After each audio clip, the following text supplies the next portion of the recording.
we're going to get on to our first part of the show, which is reviewing Bledisloe 2, which happened last weekend.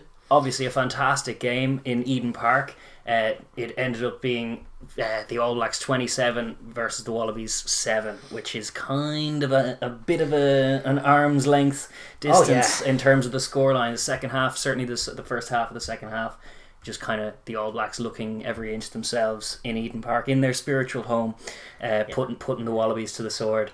Definitely a great response from the All Blacks to the kind of indignation of the home draw the week before, and surely, yes, there was always going to be a bite back, despite what some of the Aussie pundits were giving it. Yes, in the Campese week. is that to eat a bit of humble pie, so he says. But I mean, like, fool me once, etc. with the Australians, you get one positive result, and then instantly the smack talk comes out. It's questionable how advisable that is. It sort of went more or less how we said it would go last week, in the sense that it was from the All Blacks point of view, they did have an injection of quite a bit from Beauden Barrett coming into the team, particularly, I would have thought, and then Caleb Clark as well, who's obviously up there in front of us, and he's making headlines for days because he's such a specimen. I mean, really, ever since we saw him in the first round of Super Rugby Aotearoa for the Blues, he was always looking like a likely All Black. Yes, and he's come in and taken. He started this season with gone up a few levels in terms. It always seems they produce such fantastic wingers, but every year there's one of them or two of them that really do kind of up their game and grab that All Black jersey. The year before the World Cup year, it was Sevu Reece burst out of nowhere doing that, and Caleb Clark now is playing Mitre 10 rugby. It's amazing how quickly it changes for the wingers. It's true, they have a short shelf life in the All Blacks, but Caleb Clark just getting started and looking fantastic as well. I suppose we'll take a look at the game itself from the point of view of each team. That's the best way to do it? And starting obviously with honours go to the winner. So we'll look at the All Blacks, who, as we said, managed to make amends for last week's or the week before, I should say, the Bledisloe won. And managed to get a win on the books for the new coaching ticket as well, which is obviously vitally important. The fans kind of needed it. It's a bit of confidence to bolster them. It was a fantastic spectacle, a packed Eden Park, which was just tremendous to see. The pre-match pageantry was fantastic. Even Capo Pango back, but even the New Zealand anthem that I'm not a huge fan of, and the week previously in Wellington had been butchered by whoever they got to sing it, was sung very well, I thought, and sounded great in Eden Park. It is just their spiritual home, and it was great to see it full of rugby people there. I was reading that apparently it's the first afternoon game in Eden Park since the 90s. They don't tend to do it, and there's arguments that they should, because everyone seems to enjoy it, that kind of thing, but they normally tend to favour later ones for TV. It's not great for European audience. It's not for us. We've had to suffer 2 weeks in a row staying up late to do it, but we're invested anyway. But I just thought that was an interesting bit of colour, that they don't tend to do it at all. I can see why, but I digress. It was a great game, and you could see, like, I thought last week there was a certain lethargy about the All Blacks, like, without getting into sort of the technical stuff, I just didn't think they were quite at the pace of the game where Australia were. Yeah. And there were times when, like, one of their forwards, Tuangafasi or Tui Pilatu or Shannon Frizzell, was winning a contact and moving a bit forward and getting the ball down, and then the ball ended up being slow anyway. Forwards were slow to resource them. There was no offload forthcoming, and then it was just a reset play again. And I think they really did focus on just upping their focus and intent in and around the contact area, and that was the most noticeable difference. They really did swallow the Wallabies up. I mean, we had made the point about the Wallabies that their job was to sort of, that one of the things that you can do to the All Blacks is heap pressure on them, and you've seen Ireland do that and England do that by keeping your hands on the ball, minding the pill and the contact, making them go through a lot of tackles. And then we saw elements of the Wallabies trying to work that in, but the way in which the All Blacks sort of swallowed it up and really did out-muscle them and just didn't allow them to get over the game line for the most part, and really didn't lose any of those individual battles when Australia were on the ball for large periods of the game. It swallowed them up and left the Wallabies looking tired, and it was a very physical performance from the All Blacks. Yeah, well, they did exactly, in terms of what you were calling for last week. It was exactly what the doctor ordered. They were the week previous. They had been just kind of played the young Wallaby side into it a little bit, and you had guys like Phillip looking excellent even at 80 minutes making plays, whereas this time he was battered and bruised and subbed off, which is exactly what you wanted. They really did emphasise that physicality on both sides of the ball, with and without it. They kind of got up out of line and smashed them. which is fantastic to see. Obviously, the All Blacks with a real kind of intent, and as you said, it was that kind of mean contact that they did bring. It was attritional. It was definitely like they weren't rolling over. Like the week previously, we'd cited that Richie Mo'unga kept getting hit late. To be fair, Beauden Barrett was hit late a few times in this instance, mostly by was it Philip? No, it was number 8 Wilson. Was smashing him late, but he would just keep getting up and making play after play. Yeah, as well. They weren't. Speaking of the devil, Beauden Barrett, I think what a difference he makes to this All Black side, and we'll touch just in a little while. We'll touch on sort of the potential issues that we still have with the All Blacks. But Beauden Barrett is such a phenomenally good thing for this All Blacks especially team. in that first half when it was tight. Some of the plays out were fantastic. They struggled a little bit on multi-phase to create, especially early in that first half. The centres weren't linking all that well, despite having decent individual performances. Goodhue and Leonard Brown, they didn't link that well with one another, and Mo'unga as well. They found it difficult to actually create from a dead position on multi-phase. Except when he got the ball into Barrett's hands. And he's such an X factor. Like Caleb Clark as well, but he was mostly featuring off kick return. But Beauden Barrett coming into that line is just he's one of the most phenomenal athletes I've ever seen play the game. I think he's without question the best player in the world right now. Yeah, I think so too. Because he couples, like, he is a tremendous athlete with some speed and such a kind of rangy gait. He's great on the high ball, but it's his rugby IQ really that sets him apart. He really reads the game and the scenario so well and gets them humming in a different way. They really did miss him. It's an intangible tangible, like Beauden Barrett is in your team where he's not, and it makes a huge difference no matter what the team is. The All Blacks being one of them who really do lean on him these days. He's their key playmaker from 15 or from 10. But there were other performers as well who stood up. I actually thought Anton Leonard-Brown, who kind of sees the jersey, looked sharp, particularly on defence in the first half, and then got a head knock and had to go off. And it was kind of a little disconnected from then. Goodhue didn't have his best game, I thought, in the centre. He didn't create all that well. What he did do is set up 2 tries. He did. His touch for that for the second, or was it the second try? The Jordy Barrett try. The Jordy Barrett one. That was my favourite try of the bunch for them, because it was an example of really good multi-phase, and he just did his job perfectly. Drew the man and gave it was a very smart little piece of fix and give rugby. And I also thought his carry it was a bit soft from the Wallaby point of view through Tamua and James O'Connor. But it was very Aaron Smith one. Very good carry, sharp right through the middle of them, and sort of exemplified the difference making that was the All Blacks performance this week, where last week Australia were on that fever pitch and that edge, that it was the All Blacks this week, and they were dominating contact, and Goodhue I think did a great job just setting it up off the scrum, simple play. But if you get your body right and you do it sharply enough, and the Wallabies are loose enough, it's gonna be hard to defend. And actually, credit where it's due as well. Aaron Smith was sharp as a razor all game, and that was another instance. He grabbed that first try. Thank you very much. Like Ned Hannigan, a little bit of a soft pillar folding back on the short side. He recognises it immediately and just pick and go and dot down. Like, it's such a great thing. The game itself was played with such a great tempo, and Australia were a big part of that as well. They were willing to play what seemed like Dave Rennie rugby, but the All Blacks as well, ferocious in their tempo.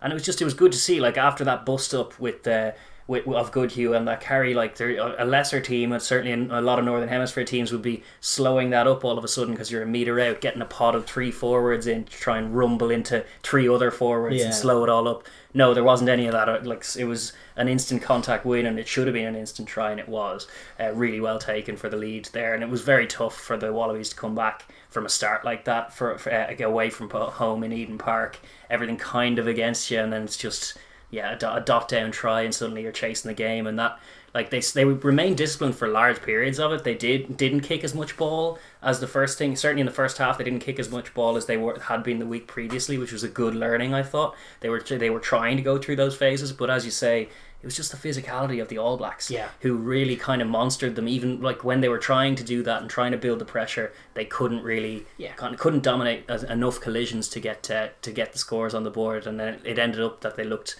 a little unclinical again in the final third. So certainly they had a few chances. Tupou with that short line, just a turnover at the like. Some of those first half chances really needed to be taken for the Wallabies to get anything out of this game. There were a few, all right. The double movement play was shocking. That was in the second. Really, really. Was that Paenga-Mosa, or was it? Yes, I think it was Paenga-Mosa. But I'm not 100% sure actually. It was a number 2 anyway. But it was as Brazil scored a try. Well, hey, but it was A really, really sloppy play. They were going to get that try, and then just the impatience of it, they failed to do it. Likewise, Corbetti bashing his way over, failing to ground the ball. Yeah. A few of those moments, great defence from the All Blacks by contrast, but a few of those moments just very sloppy from the Wallabies, and a touch of white line fever and panic about them. Yeah. But it was a consequence of the pressure they put on them. I thought, like, all through that pack, Tuangafasi, Tui Pilotu, Sam Kane was massive again. Yes, he was. Tupou Vai had a great game. Shannon Frizzell, but it was similar performances from all of them in that they were just edging the physical battle with their opposites. Yeah. And dominating the collision zone as a consequence, especially when Australia had the ball, and that left them largely unable to do anything. And then I think you had that last that Ardi Savia try. We haven't mentioned Ardi Savia. I thought he was potentially man of the match. He was brilliant. He was one of the ones that I was really thinking did look lethargic last week. I thought he was kind of sloppy, and I actually was thinking maybe drop him and get him off the bench. But now, the other day he looked every bit the guy who was nominated for World Player of the Year, who he was everywhere. He was all over the ball. He was I didn't see him lose a tackle. contact at all on either side of the bill. But for his try, that was sort of the Wallabies. Their backs were broken at that point, in the sense that they had the ball in their own half and they just kicked it into the sky down the throat. It was a tired. We were worried for them even the phase before when they were just sluggishly resourcing a ruck to set up. You can see O'Connor dropping deep, and it's just like, they're just going to kick this in the air, aren't they? And sure enough, on comes the very hungry Caleb Clark to come barnstorming back at them with one of the best carries you'll ever see in terms of kick return. But it teed it up like it's an easy game sometimes when you're dominating the physical element of it, and the Wallabies were being dominated. Hence they kicked the ball into the sky. Hence they were flat-footed on the chase. Yeah. And Caleb Clark just ran through them. They were already tired. They were falling off tackles. They finally got him down, except no one held him, so he got back up and kept going. Yeah. And then that was all she wrote. Ardi Sevilla boshed in. Didn't even need to throw the skip. Pass. Yeah. There was a pass to be given, but it was just such was their supremacy in the contact zone that it wasn't even a risk to just bump off the winger there and go in for Ardi, because he was feeling it that much. So they kind of broke the back of the game there. And then the only kind of downside, Joe Moody getting knocked out, which actually contributed to the one try that Australia did score, which was a Ned Hannigan break as a result of a really bad tackle from it was like he got his head knockout. Yeah, he got his head on the wrong side and ate a knee, and he was lights out before he even hit the deck. Very nasty one. But the silver lining from that is that Hodgman, the Highlander, came in and on debut and looked fantastic. He won a scrum penalty, was the first contribution he made in a match where the scrum had been ding dong. It wasn't complete All Black supremacy. But Hodgman came in and really changed that. Yeah, he looked great. He's brilliant. He's been with the Highlanders for a few years. Like, very industrious player around the park. Looks to be perhaps a shoe-in to start for the All Blacks for the next season, I would say, especially if Joe Moody has always been a little dodge for me, as much as he does play for the Crusaders. I think against the bigger teams, the South Africans, the bigger packs, the bigger packs, he's a guy who might struggle. So finding a new guy is crucial. The only thing I'd worry about Hodgman is his frame is a little sort of long for a loose head prop. Yeah, it's unusual. I noticed his neck isn't quite as chunky as your normal loose head prop kind of thing, which. Well, like, if he can scrum aggressively with it, it's fine. He was scrumming brilliantly, and he came on and had a massive impact. For sure. So I definitely think Hodgman is a huge positive, and he's a guy I think they're going to run with at loose head. It might be one of the most positive aspects of the whole game for them when you think, obviously, Clark was all razzle-dazzle, but it's great to see a loose head prop come in and scrummage like that for the All Blacks. That was something fantastic. They've been missing for sure. For sure. And just... What else was there? I'm giving credit where it's due. Mo'unga, actually, compared to the week before, he managed to, they were moving it at their pace and dominating the contact inside, so he had a little bit more time and it was a little less roughed up. But he was expecting those hits. He put on a little bit of footwork, certainly he made a little half break linked up with Umanga Jensen in the first half while he was on for Anton Linnert-Brown, who then fed Dane Coles rather nicely. Put Dane Coles with one of the greatest steps you'll ever see out of a hooker, putting Corbetti on his ass, which was great. Stutter step, he's fantastic. One caveat I would attach to Coles' performance, though, is that the lineout was not as short as it was as it was with Taylor and Whitelock, which is the thing. Like, Whitelock and Taylor weren't in that, which obviously means it's a different line out.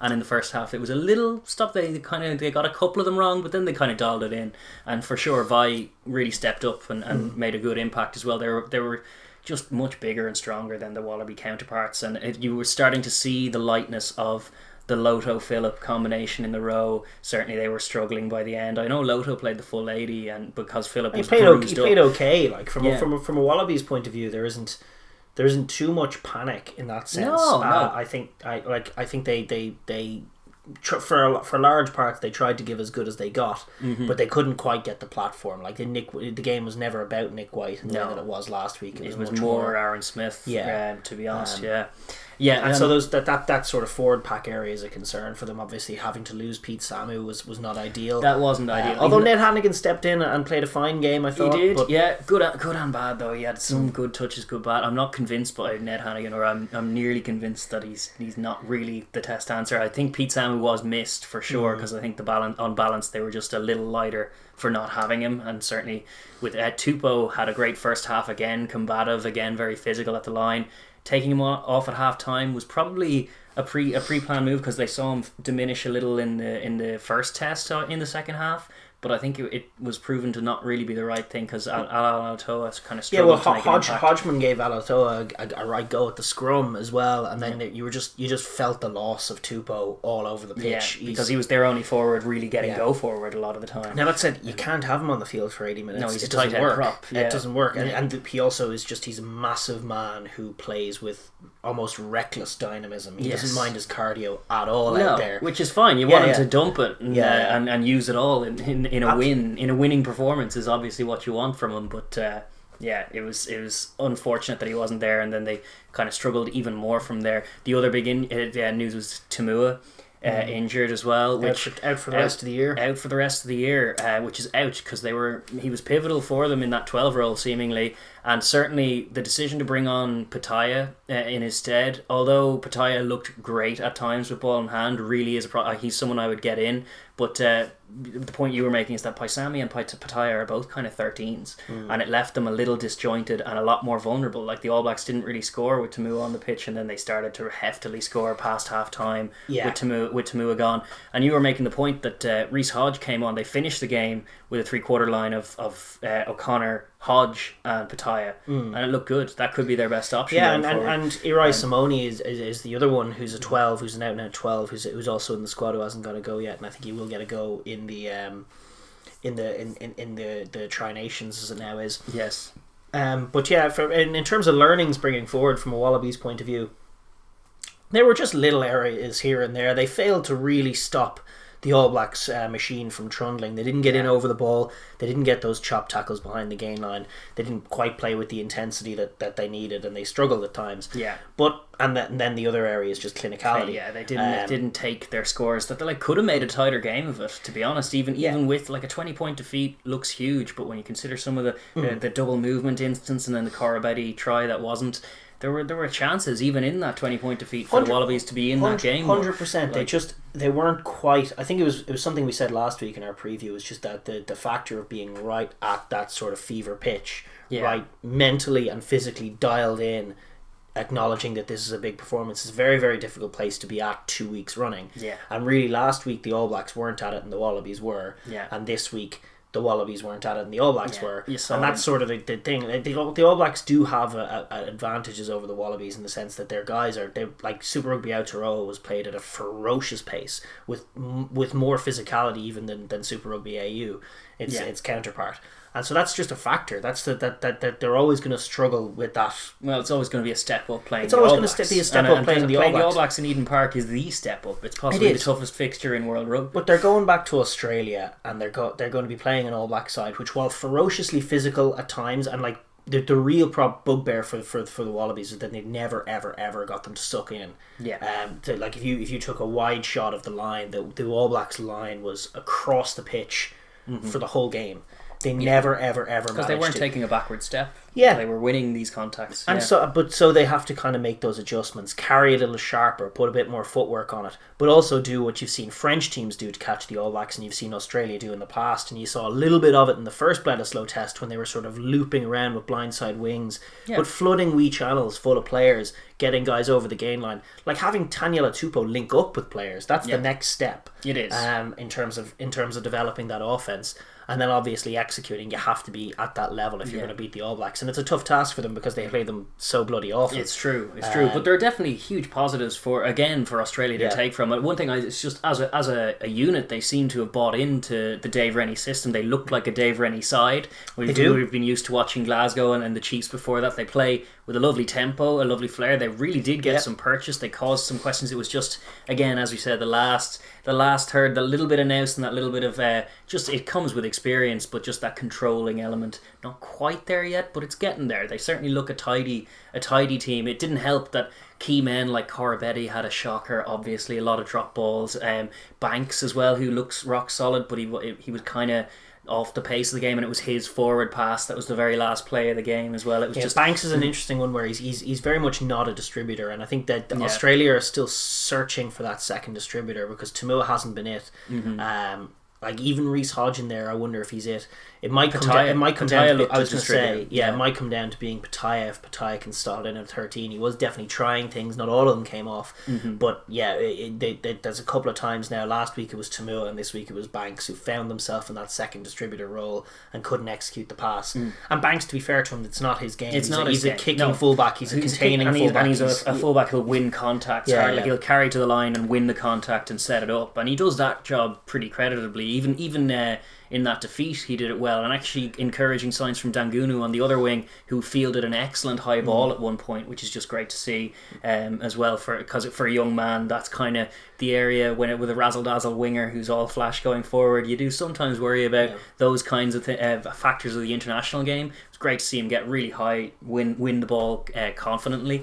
So there's definitely, again, loads of signs of encouragement for the Wallabies. Not quite the finished article yet, but a good start for Dave. No, Rennie. It's definitely not a catastrophe by any stretch. 20-point loss in Eden Park. It could have been worse. Yeah, it's about the spread sometimes, really. Sometimes it is, but that does bring me just to my final caveat just before we wrap up the segment, which is just about the All Blacks, and it's just the sense of well done. For sure. Yeah, great win. I have a little concern about the All Blacks going forward, and it remains to be seen whether it'll bear fruit. But it's sort of based on what we've been seeing over the last few years, which we've mentioned a few times on the show, which it's expected, generally speaking, that Foster's tenure is sort of a continuation of what's been going on under Hansen, and you're seeing signs of that in the sense that they're becoming a little similar to what other teams are like in terms of they like to play physical rugby, they like to play smart rugby. They're giving out to themselves for not taking drop goals, etc. And while they should have taken that drop goal, obviously, I didn't see quite the clinicality from the All Blacks that they are at their very best, and I didn't see the creativity from the All Blacks that they are the best. And it's very harsh because Bowden Barrett was making break after break after break, as was Caleb Clark. But on a few occasions they were dropping balls, they were playing a little frantically, they weren't picking the sharpest lines. On a few other occasions they kicked ball away where they shouldn't have done it.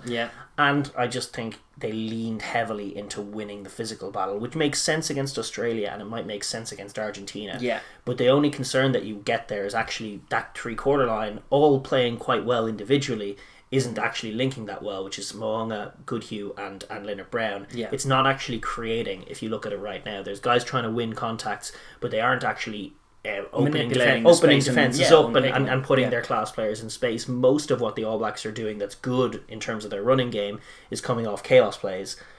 Or tight carries. Like you have the likes of Tui Pilotu looks ginormous when he's rampaging through the Wallabies, which is great. Like he's a fantastic asset and he's great at the line out. Will he look the same force when he runs into the likes of an Etzebeth or a Mauro Itoje?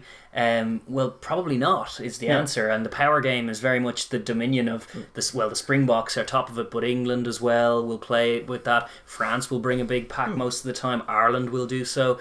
It's like you're if you're the All Blacks, you're putting yourself into a larger group of teams playing with that style, whereas what used to set them apart was speed and skill set and just backing that the whole way to the hilt. Which it's just a curiosity. We don't know yet. It's hard to critique, but my fear for them is that they're going into a tournament with two sides that are smaller than them, and their instinct is going to be, let's bully them physically, let's get Tuamafasi, let's get Tui Pilotu on the ball, let's get Artie Sevilla in a bit of space, and we'll just crash through them, and it'll probably work, and they'll probably have a huge hype train. But and I hope that they identify this, they are missing some elements in terms of their creativity and in terms of their phase play that isn't that sharp and isn't isn't quite All Black rugby. And then also just the errors on occasions. Like, it was a 20-point game, and we say Australia could have made it closer, but Australia gave them loads of ins. They made knock-ons, they made loose kicks, and on a number of occasions, especially in that first half, they came to naught. They came to naught, which is not very like the All Blacks. So their clinicality was suffering a little on counter-attack, which isn't quite like them, although we've seen it now 2 weeks.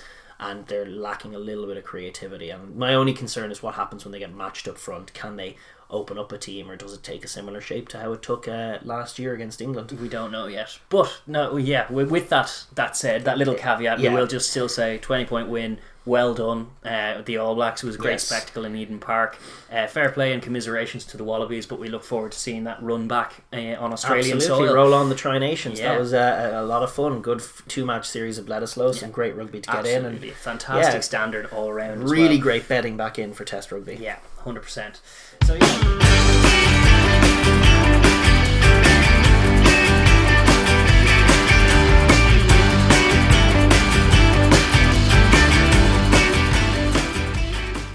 thank you very much for watching that video. If you're new here, please like and subscribe for more content, and leave a comment down below as well, because we really enjoy the chat and hearing your views. Thank you.